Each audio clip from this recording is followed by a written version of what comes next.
election. Everybody on the beach knows Tom Torgeson. Tom is joining us to give us an update on the project, which will soon be built in that armpit of an area right now that was taken out by the hurricane. Tom, thanks for coming on, and how are things going? Thanks, Ed. Welcome, everybody.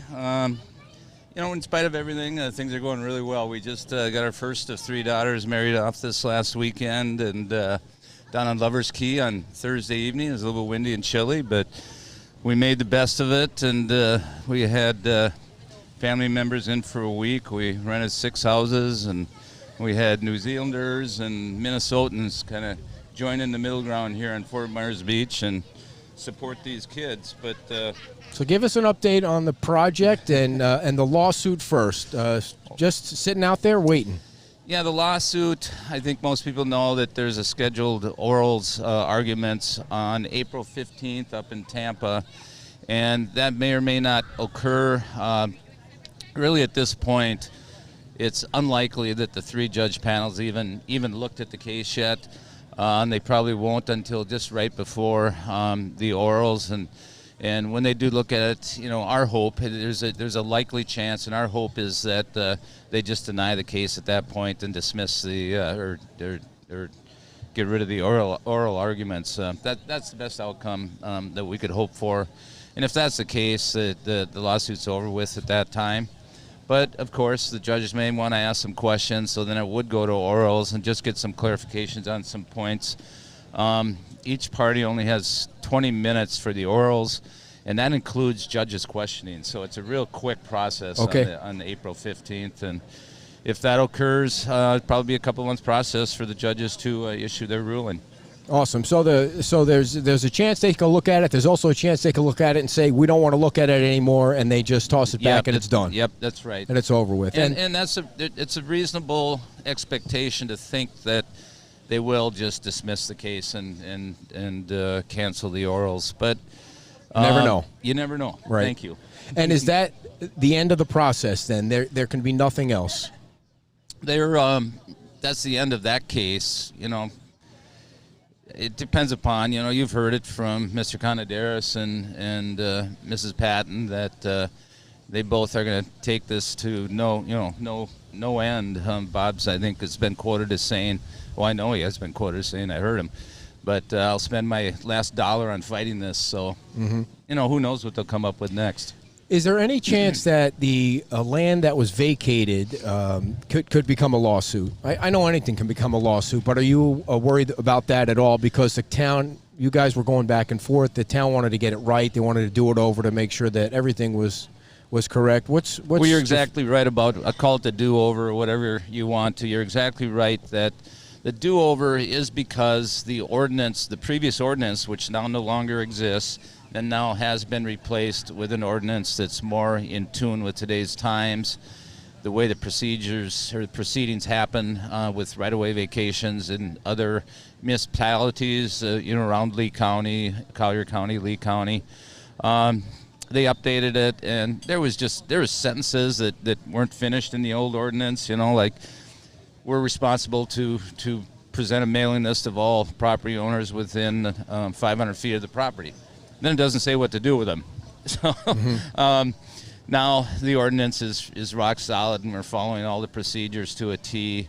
And I think it's March 13th. Because of all the activities of elections and St. Patty's Day parades and Shrimp Fest parades, busy. I think they're having a council meeting on a Friday. Okay. All right. So let's talk about the election.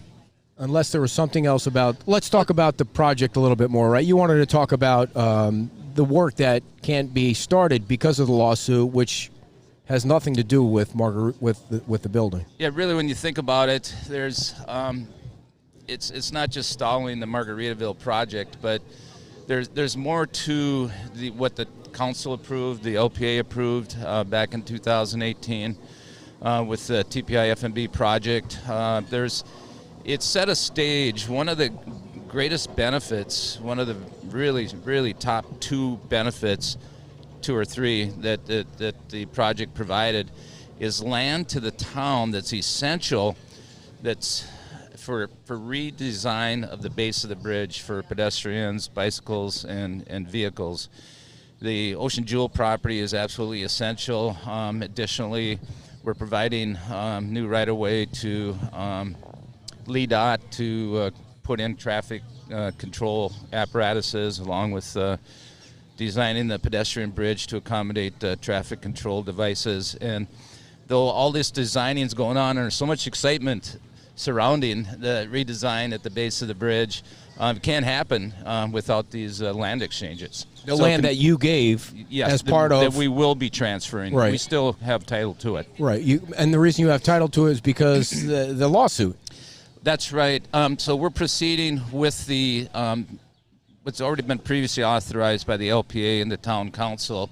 We're just effectuating the process. It's kind of like pulling a building permit. You know, there's just steps you have to go through. But we're effectuating the legal process of what was approved back in 2018.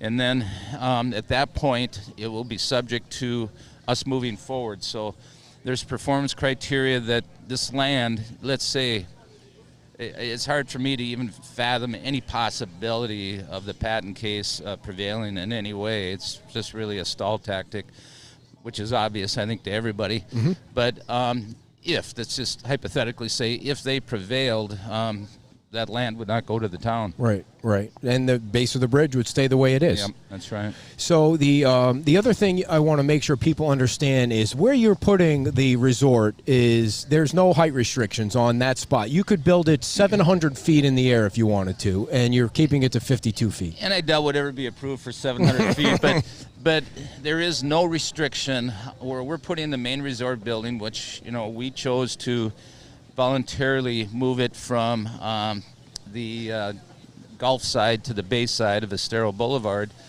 And in doing so, it's on a piece of property, 3.14 acres, that when the town, in its early life, the mothers and fathers generated the comprehensive plan, the land development code, the future land use map called the Flume, and established all these areas where you can have what type of uses, you know, different types of residential zoning, commercial zoning, downtown zoning, so on and so forth. This property specifically was targeted for redesign at that time. You can read the narratives in that regard in the comprehensive plan. And they chose not to put a height restriction on this property. Now, Roger, and we didn't disagree, obviously, because we did so, but Roger Hernstead in the process, our process, recommended that we apply for a height variance just based on what the height established is on the Gulf side. And so we did that, just kind of back to an abundance of caution. We did that just as our application initially was based upon our build-back rights, which we had about 190 some build-back rights of hotel units. But the town's third-party consultant, expert, Bill Spokowski, recommended that's too difficult to understand, and let's just go with the multiplier, the density multiplier, the 3 times multiplier, and ask for a deviation for that. So those are some facts that people just really don't know about the project, or at least it's not commonly known. In fact, you know, the height of the resort is overall, and this was a custom measurement that kind of got generated by Dennis Boback. Usually you measure the height of the project from the ground to the eave of a building, but we measured it at the request of Dennis Boback then to the absolute height, the absolute highest point of the building. So all architectural elements, mechanical equipment, the highest point on the building is 52 feet above ground. And if you look at the 3 houses now that are topped out right across the street on Crescent Street, they're right up there, about 50 feet. So now you can kind of look at those houses and you know about how tall the resort will be. And that side of Crescent Boulevard there is identified in the land use documents at the town for transitional space or transitional residential.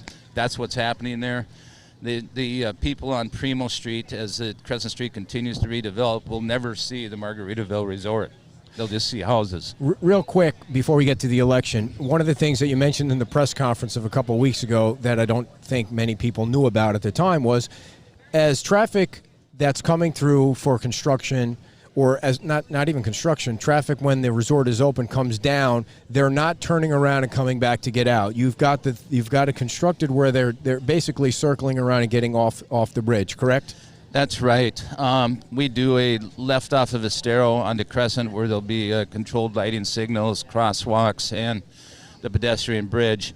And then they enter the resort, vehicles enter the resort on Crescent Street. Off of Crescent, they go inside the resort and do their drop-off. And then those vehicles never leave the resort property, not back onto the streets until the day that those guests depart. And they depart out from under the resort on 5th Street. And the only place they can go is the San Carlos Boulevard. They can't touch Estero Boulevard, as you're saying. They go right onto the bridge and exit the island. You're also going to have workers that are going to be located off the island where you're building housing for them. So that also eliminates the traffic coming over the bridge because you're bringing them over. That's right. We call it the Beaches Gateway Village, and we're really excited about that. I think most people now know that the Off-Island Resort Hotel is proceeding. We've got some soil conditions that we're having to contend with, but we now think that we'll be under construction of the whole 15 acres in about May, maybe June at the latest. And that would include the resort hotel there and the parking that you're referencing and the shuttle operation. We're also going to do the infrastructure for the residential component, the workforce housing piece of it. We've got it narrowed down to 3 joint venture partners that are in the residential development and management industry.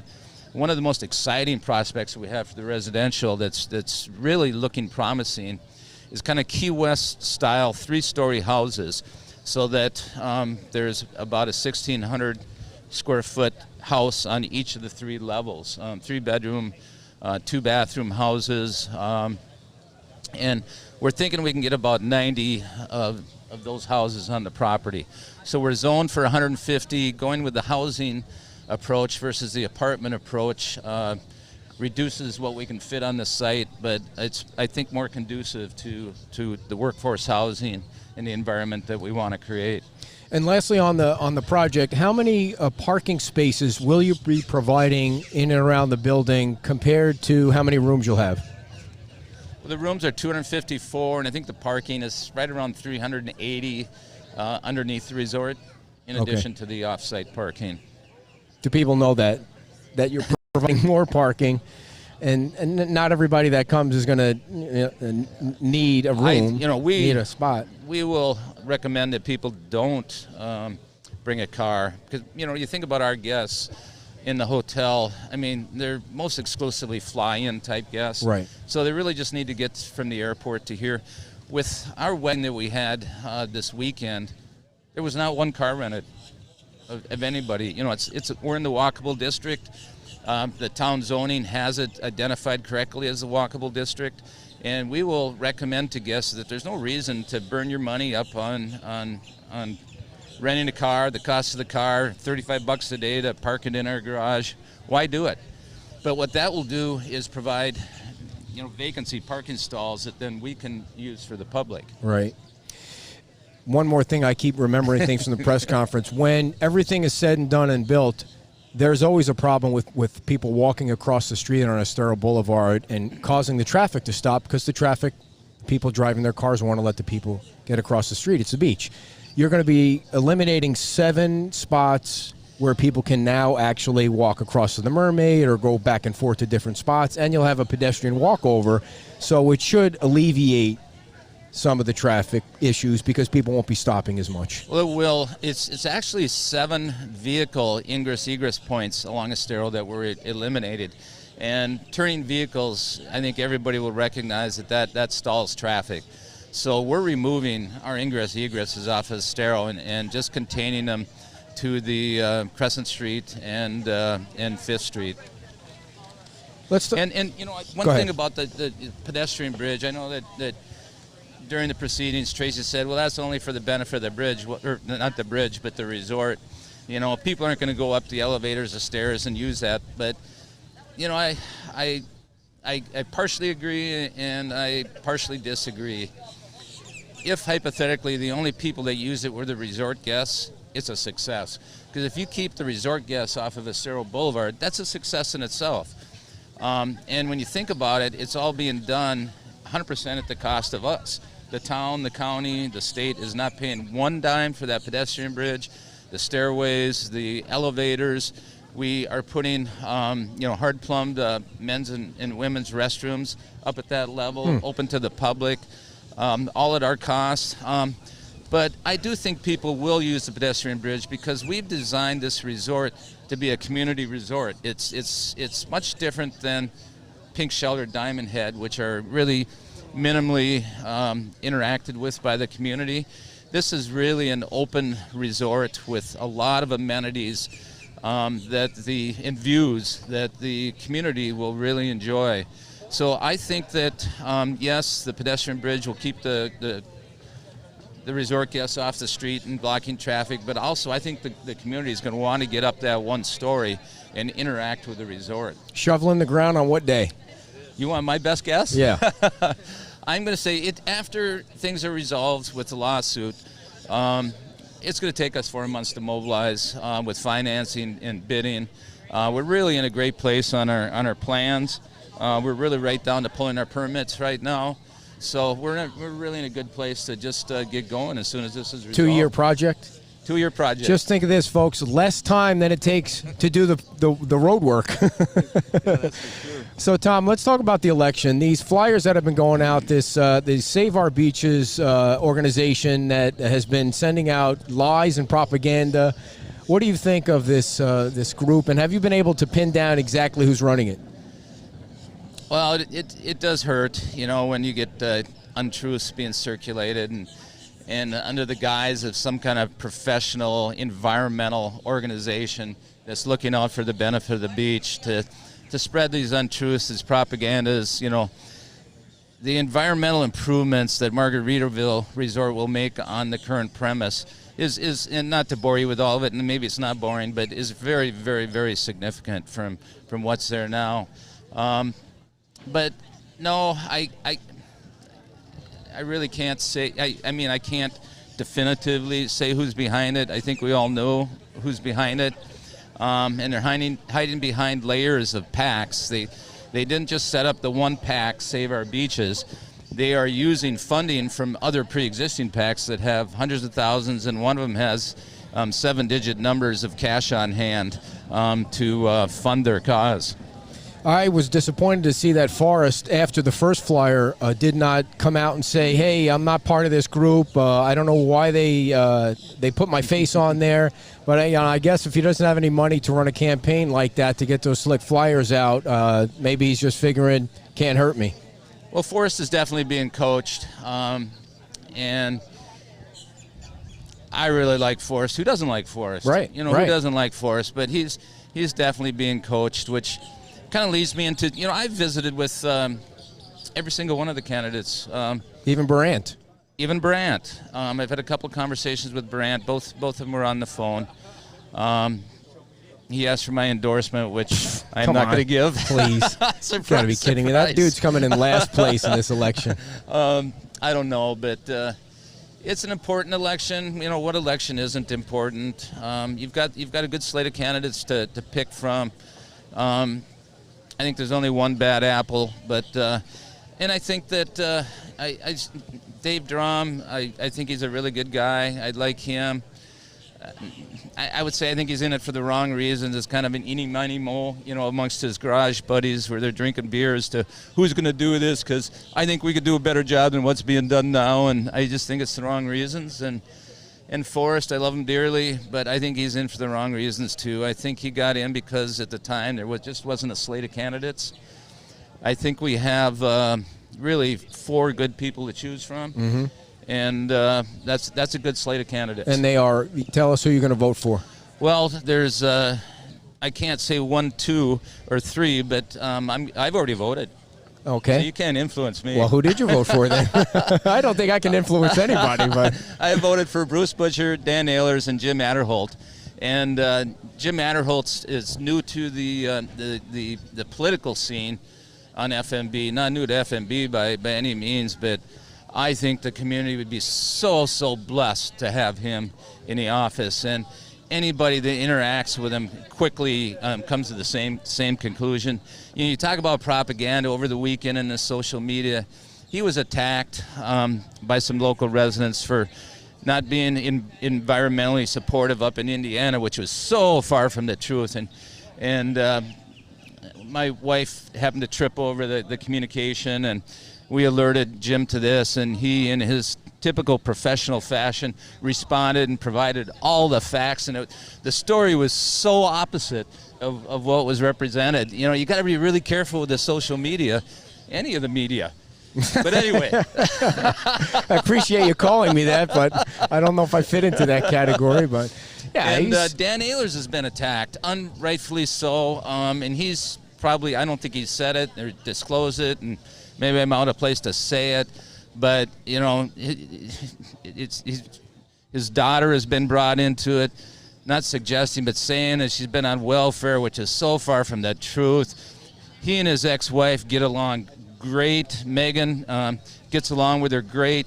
The daughter is a dear friend of mine. Comes down here regular. You guys have probably met her. She's just a beautiful girl. There's reasons people have to be on welfare, but she's never been on welfare. And nor is Dan, and nor is his ex-wife, and nor is Megan. Who's behind all that? I can't say again, but you can't say because you don't know, or you can't say because you won't say? Because I won't say. Okay. Tell me after the show, dear. Should we talk about something fun? You got something fun? Yeah. Yeah, the Shrimp Parade. I just talked to Diane here. Yeah. And Shrimp Fest and Shrimp Parade, and Dan Ehlers and I have been building a float. So we're building. It's the evolution of Fort Myers Beach. And am I taking too much time? No. Never. I like to. No.